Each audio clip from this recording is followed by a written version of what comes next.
I've spent years trying to explain these things in a way that doesn't make me sound insane. Every time I start telling them, I can hear how they land. I can hear how it sounds to someone listening for the first time. Like I'm exaggerating, like I'm trying to make something ordinary seem darker than it was. Like I'm dressing up fear and calling it something else. I'm not. I don't like scary stories. I never did. I don't watch horror films. I don't go searching for strange things online. I grew up around practical people, the kind of people who blame noises on wind, missing animals on broken fences, and odd behavior on someone being drunk, lost, or stupid. That's the world I came from, a world where everything had an explanation. So whenever something happened that didn't make sense, my mind always did the same thing first. It reached for the normal answer. A trespasser, stress, grief, bad timing, human cruelty, anything real, anything explainable, anything that kept the world in one piece. But some memories refuse to stay inside those explanations. Some moments sit just outside the shape of reason, and no matter how many years go by, they never settle into something harmless.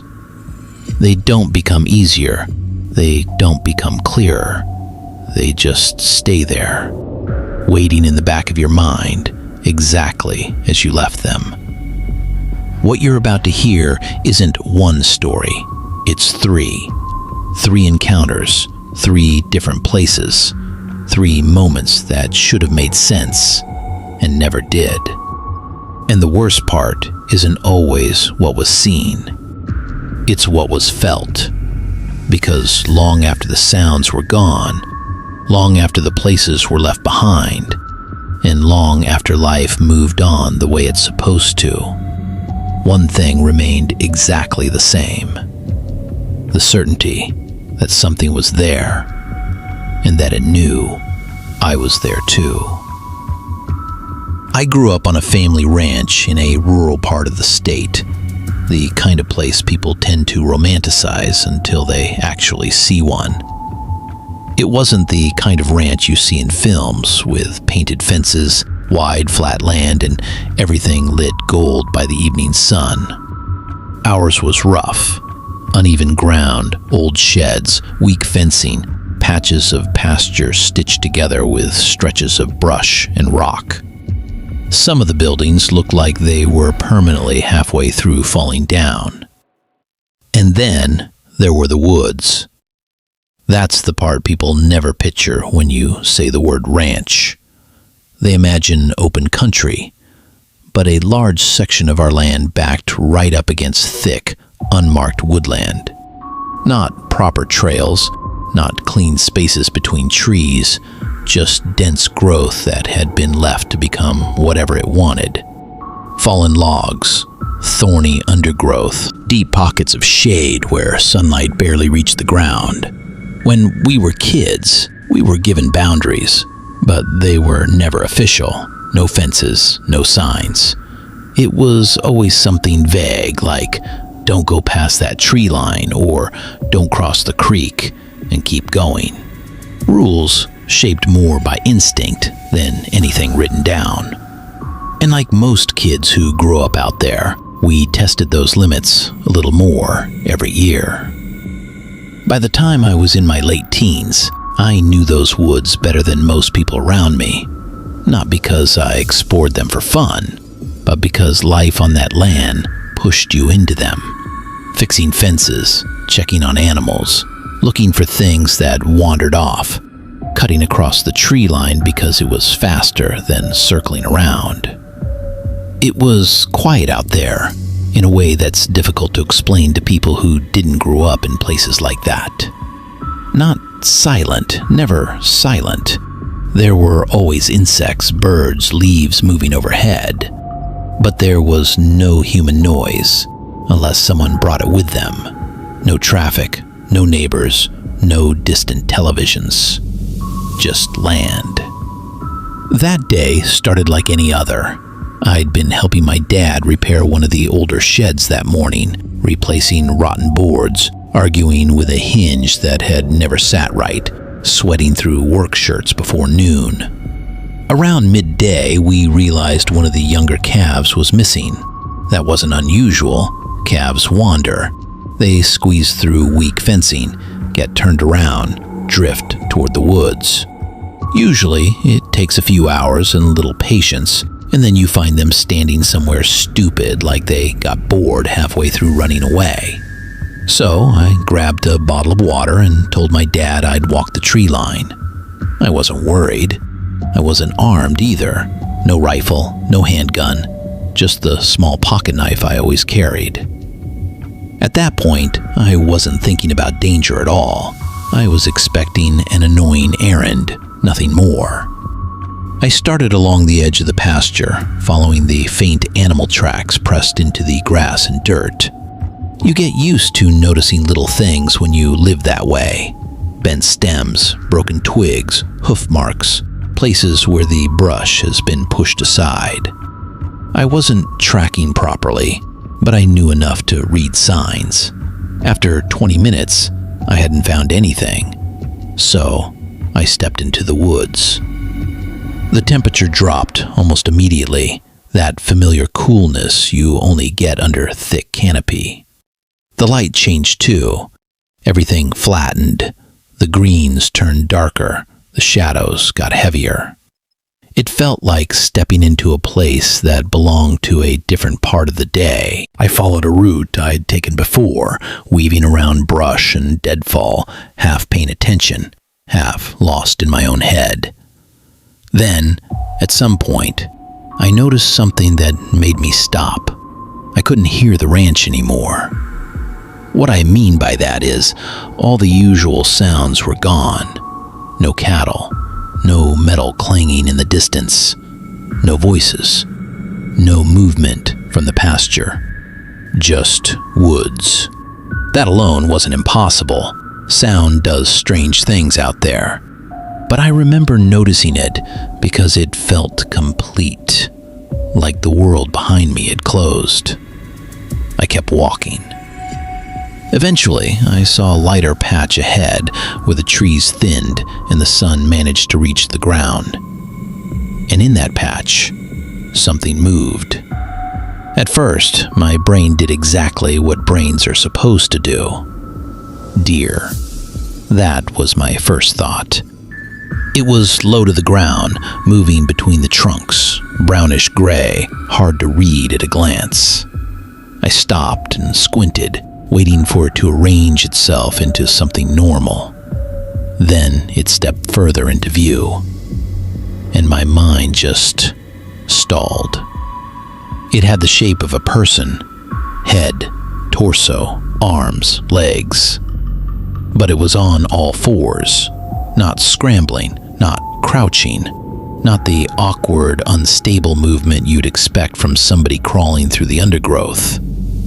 It looked balanced, comfortable, natural in a way that made my stomach tighten instantly.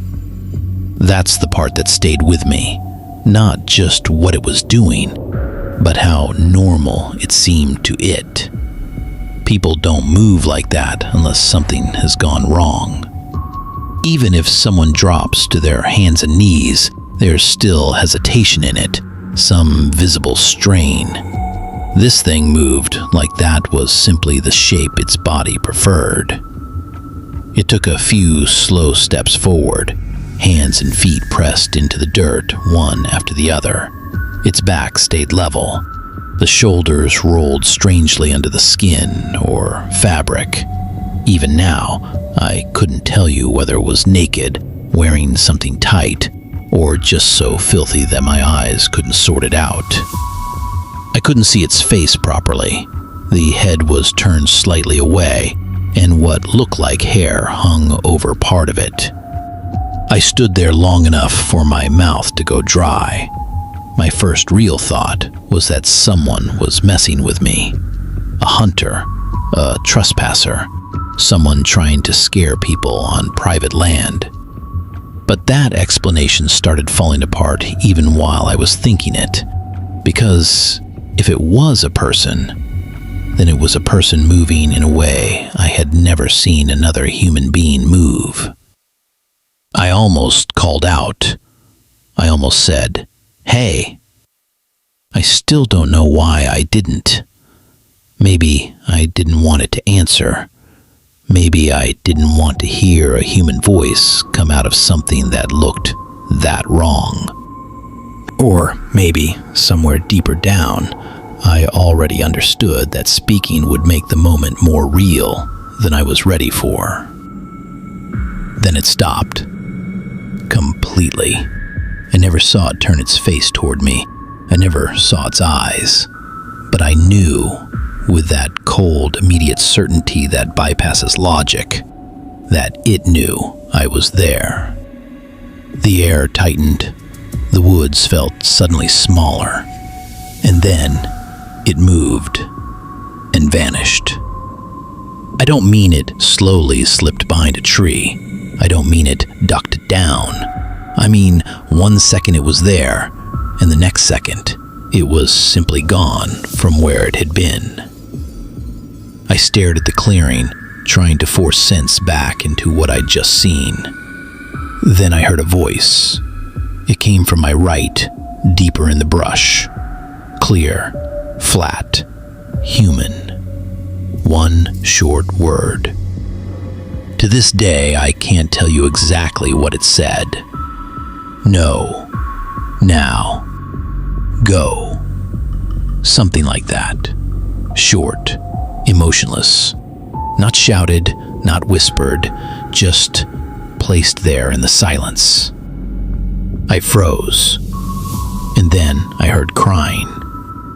A woman, or what sounded like a woman. Not yelling, not calling for help. Crying. Heavy, shuddering crying. The kind that sounds like someone is broken all the way down and has nothing left in them. It was coming from roughly the same direction as the voice. My brain started throwing out explanations as fast as it could. A woman lost in the woods, someone injured, someone hiding, someone playing some kind of sick prank. None of it fit. And then I realized something worse. I couldn't hear anything else. No birds, no insects, no leaves moving, no wind, just crying. The kind of sound that should make you run towards it if another human being is making it. But there was something wrong with it. There was no urgency in it, no panic, no breathless edge of someone who needed help. It sounded empty, mechanical almost. Not like a recording exactly, but like something copying grief without understanding what grief was.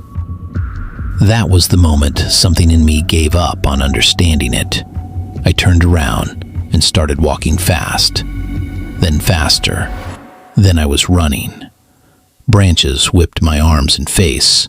Brush caught at my jeans. I lost the path almost immediately, but I didn't care. I just kept moving in what I hoped was the direction of the pasture. At some point, the crying stopped. That was worse than hearing it, because the silence that followed didn't feel empty. It felt like listening. I burst out through the tree line into the pasture and kept going until I hit the fence hard enough to have to grab it just to stay upright. My dad saw me and came over asking what was wrong. I tried to talk, but for a second, nothing came out. When I finally managed it, all I could say was that I thought I'd seen someone in the woods. He grabbed his rifle and went to check. I stayed where I was, staring at the trees, every part of me expecting something to come out of them. He came back a while later and said he found nothing. No person, no sign of a person, no sign of the calf either. We talked about calling someone, but fear sounds thin the moment you try to explain it in practical terms. I saw something strange. I heard a voice. I heard crying. Then it was gone. There was nothing to show, no tracks, no evidence, nothing solid enough to hand to another person. So the explanation settled the way explanations do in families like mine. Probably a trespasser, probably some weird person in the woods, probably something that only felt stranger because I'd been alone. I held on to that explanation for years, but it never fit. People leave tracks. People make consistent noise. People don't move on all fours like it's their natural posture. And they don't vanish between one glance and the next. After that day, I stayed out of that section of woods whenever I could. Years passed. Life moved on. A few other odd things happened around the ranch. Animals missing, strange sounds at night, moments that felt off in ways I couldn't prove. But all of those things, taken one at a time, could be explained. That day, couldn't. And what still bothers me most isn't even what I saw. It's the crying. Because when I think back on it now, what terrifies me is the possibility that whatever was in those woods knew exactly what sound would make me hesitate, not run toward it, not investigate, just freeze long enough to understand that I was hearing something I was never meant to understand. That was the day the woods stopped feeling like land and started feeling like territory. Not ours. Never ours. Rescript or voiceover sample in. Donoko, merge KR, KAK, voiceover, BNAO is Kylie, 11, lab, use, KR, SKTYOO. I'm in my mid-30s now, and if you met me today, you'd probably describe my life as quiet. I keep to myself. I work, I go home, I pay my bills on time. Nothing dramatic, nothing strange. But when I was in my early 20s, life felt temporary. Money was always tight. Stability felt like something meant for other people. I was living in that stage where every decision was built around what I could afford, not what I actually wanted. That's how I ended up in an old 2-story house with a roommate named Shane. The arrangement came through a friend of a friend. Cheap rent, decent enough location, easy setup. Shane worked nights at a plant, and I worked early mornings, so our schedules barely overlapped. Most days, we'd pass each other in the kitchen or hallway, exchange a quick nod, and that was it. At the time, it felt ideal, simple, low stress, no drama. Shane was older than me by a few years, quiet, private, polite enough, but distant in a way that made conversation feel like something he tolerated rather than wanted. He kept his bedroom door shut all the time. He never had friends over, never mentioned family, never talked much about his past. If the subject came up, he'd answer in a sentence or two and steer it somewhere else.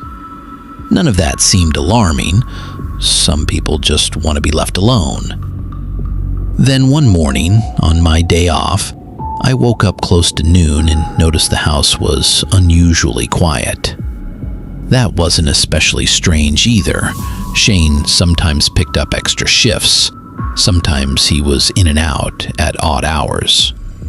What caught my attention wasn't the silence. It was his bedroom door. It was open. Only halfway, but open. I had never seen that door open once since moving in. For a second, I just stood there looking at it, waiting for my brain to find a reason that felt normal. Maybe he forgot.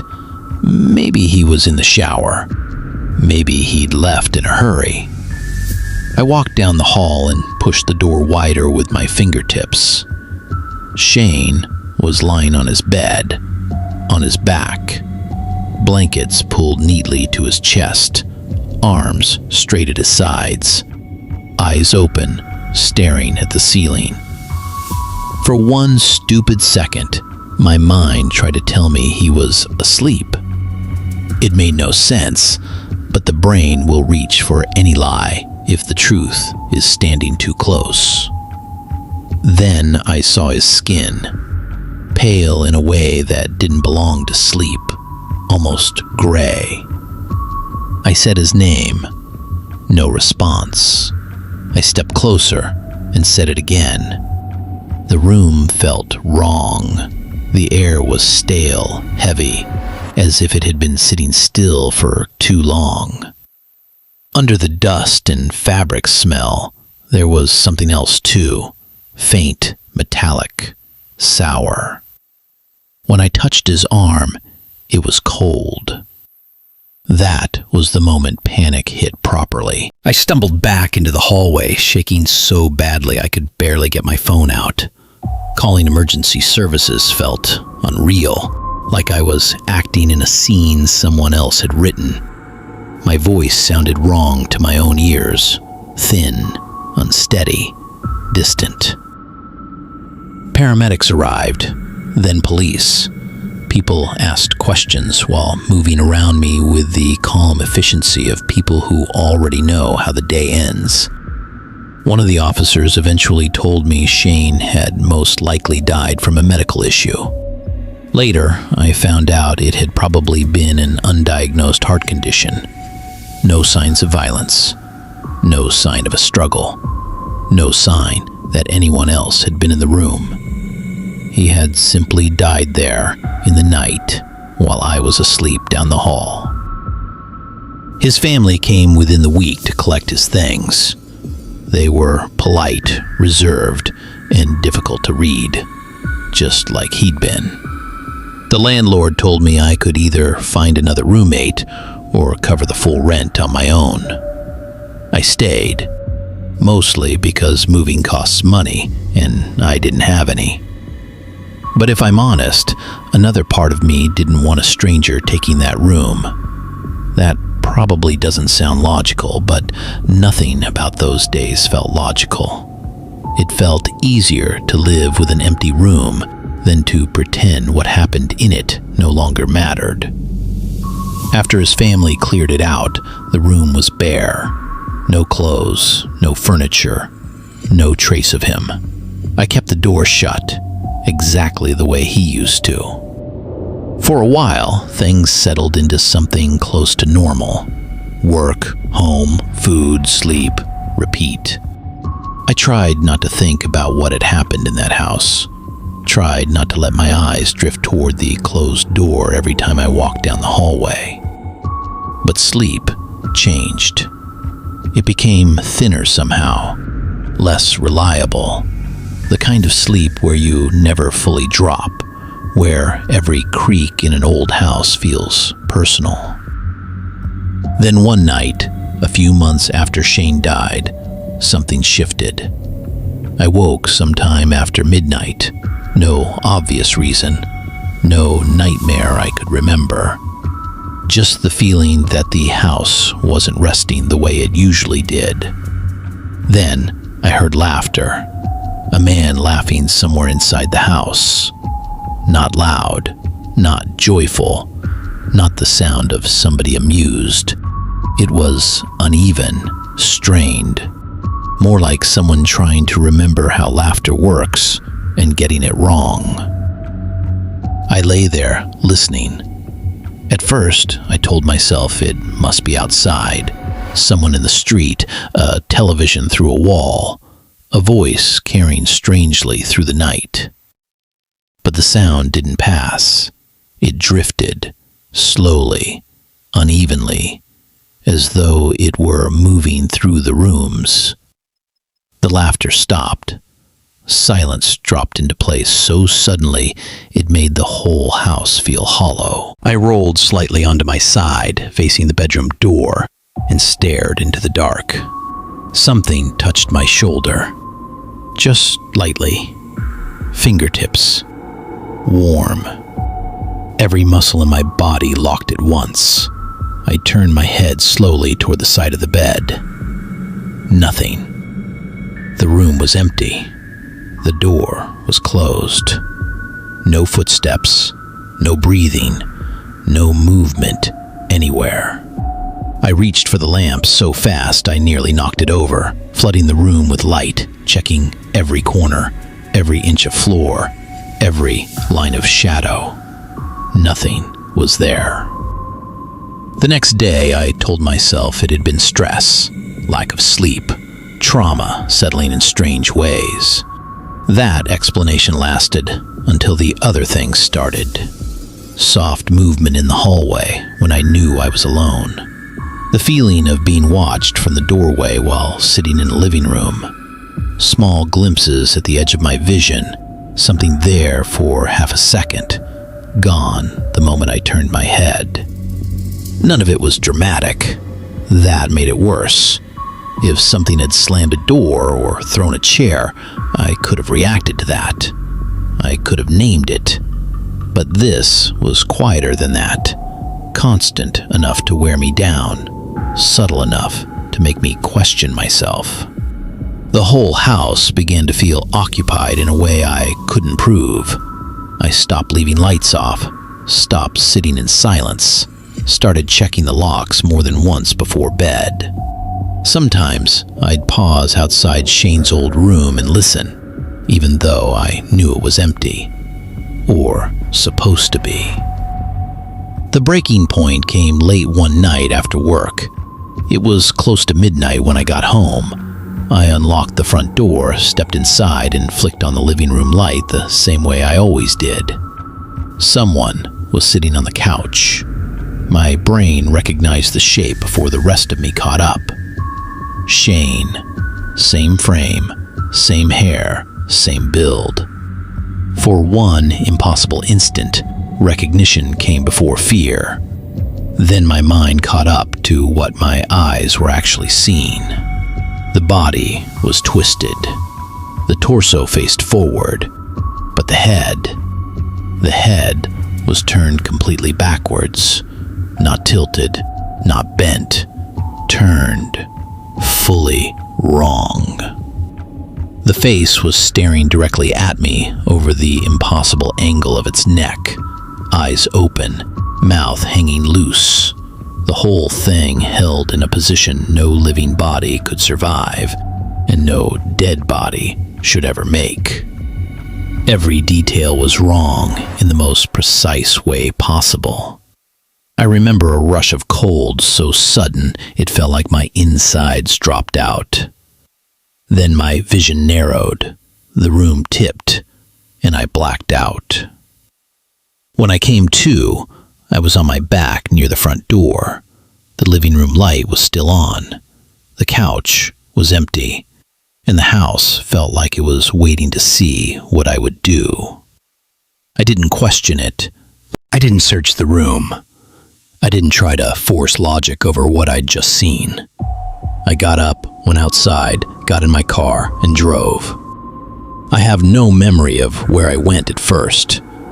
I only remember movement, streetlights, breathing too fast, the certainty that if I stopped moving, I'd have to admit what had just happened. Later that day, I called the landlord and told him I was done. I never went back. Most of my stuff stayed behind, clothes, small furniture, things I probably should have tried to keep. None of it felt worth retrieving. Years later, I still try to approach it rationally. I ask myself the same questions everyone else would ask. Was it shock? Was it grief? Did finding Shane the way I did leave some mark on my mind that turned stress into hallucination? Maybe. I've considered all of it. But explanation always sounds neat from a distance. In the moment, it wasn't neat. The laughter was real. The hand on my shoulder was real. And the thing sitting on that couch was real enough that my body made the decision before my mind could. Leave. Do not go back. And whatever was in that house, whether it was memory, grief, or something wearing the shape of a dead man. It did not feel passive. It did not feel accidental. It felt aware, as though it had been waiting for me to see it properly.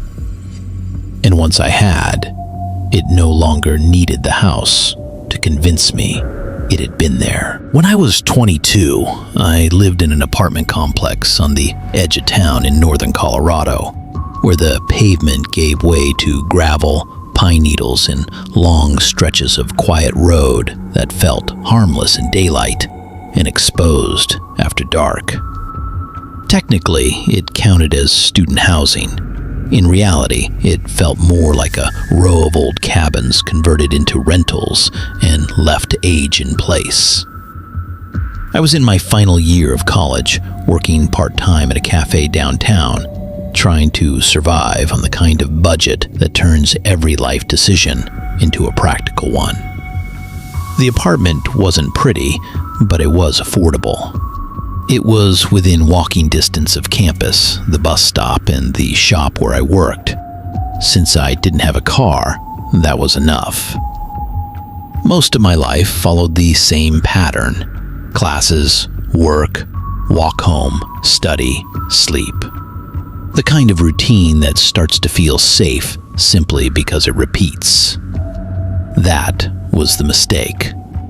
Routine doesn't only make life easier for you, it makes you easier to learn. The first time I noticed him, it was early evening, and I was walking home along the narrow road that curved past the woods before opening toward the apartment complex. Traffic was light, the weather was decent, nothing about the walk felt unusual, until I became aware of footsteps behind me. At first, they blended into the road noise, gravel shifting, wind moving through the trees, just another person walking the same route. Then I realized the rhythm wasn't drifting away, it was staying with me.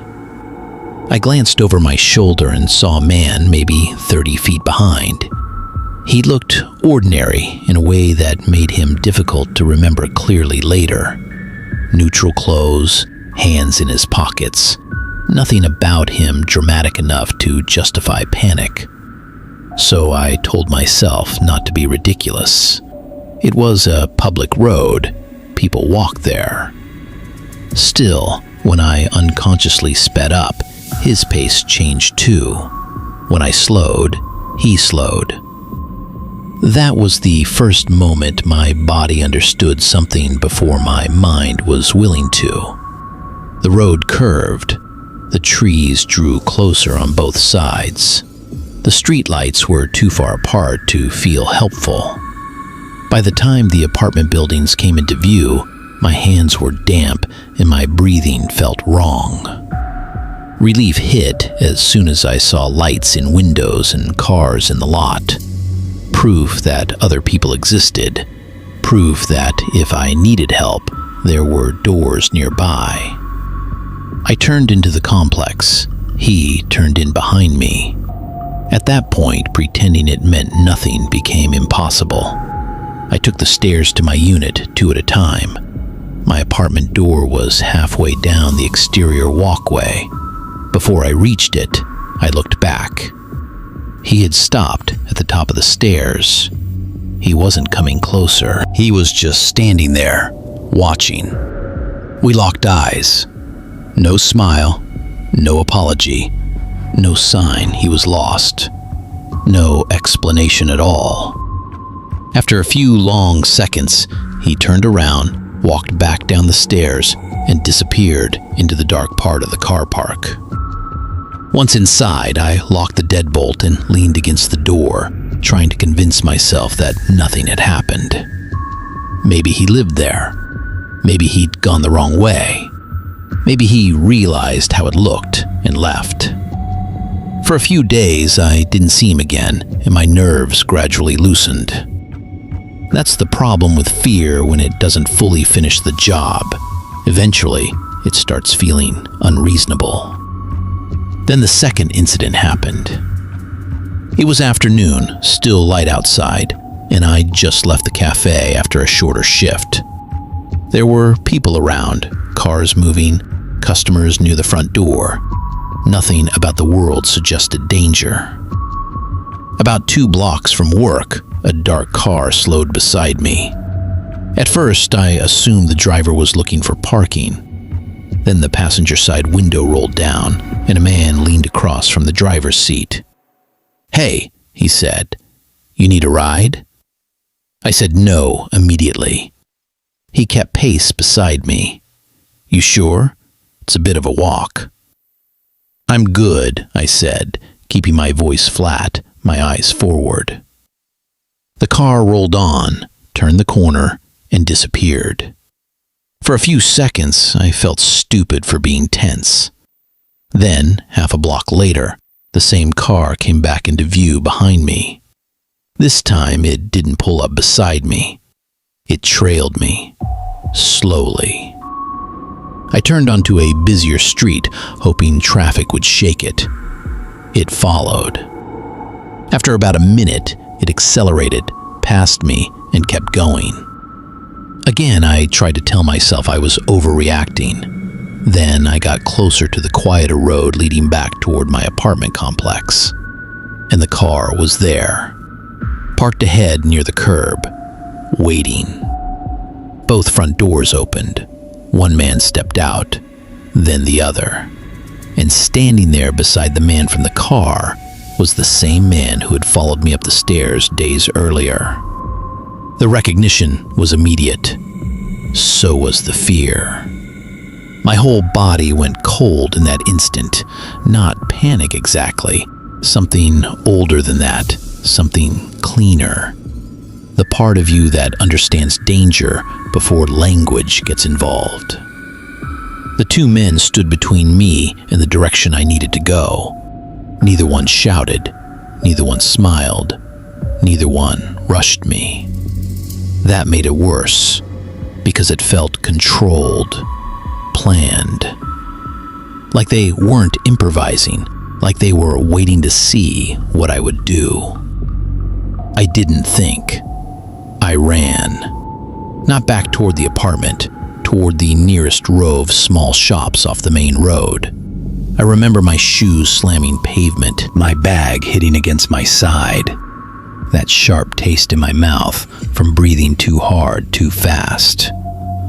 I remember the absolute certainty that if I slowed down, something terrible would happen.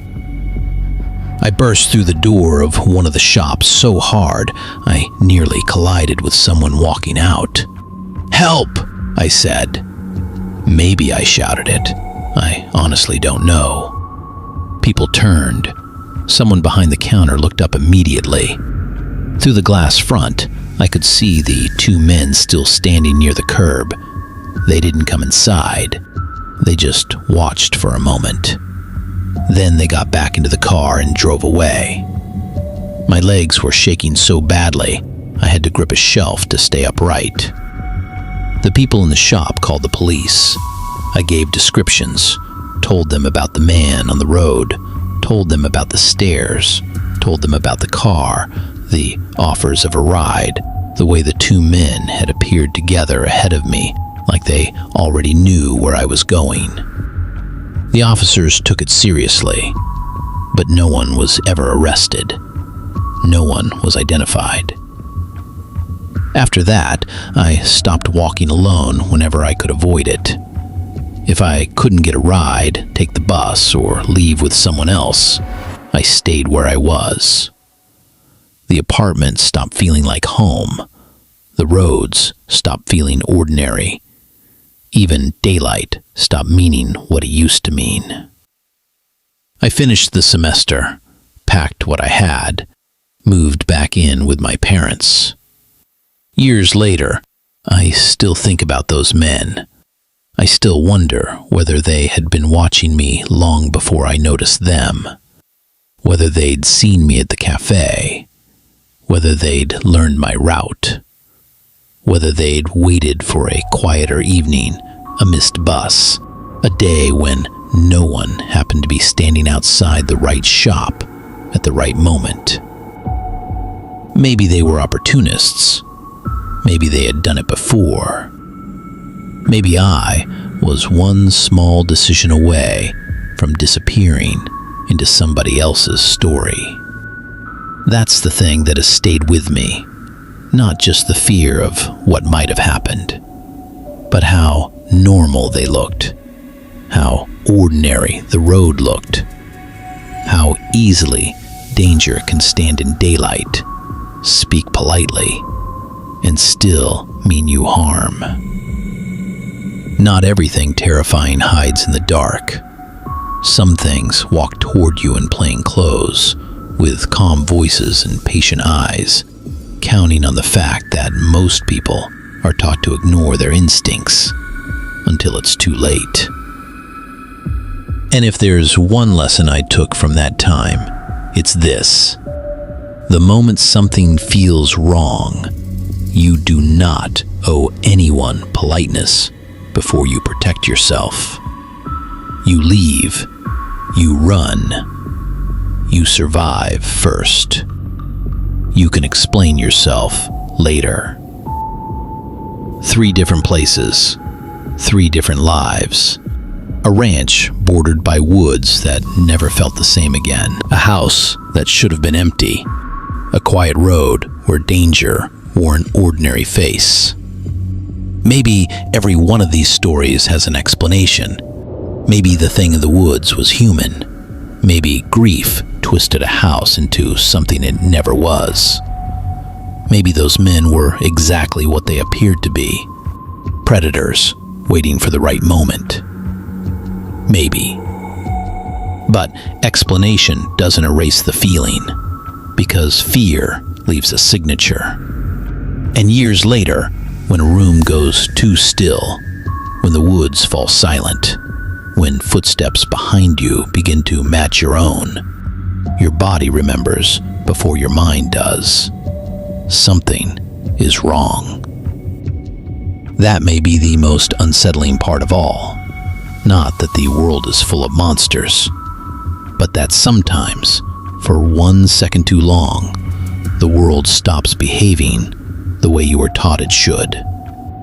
And once that happens, you never fully go back. You keep the lights on a little longer. You listen more carefully when the silence changes. And somewhere, deep down, whether you admit it or not, part of you stays ready for the moment something impossible steps back into view.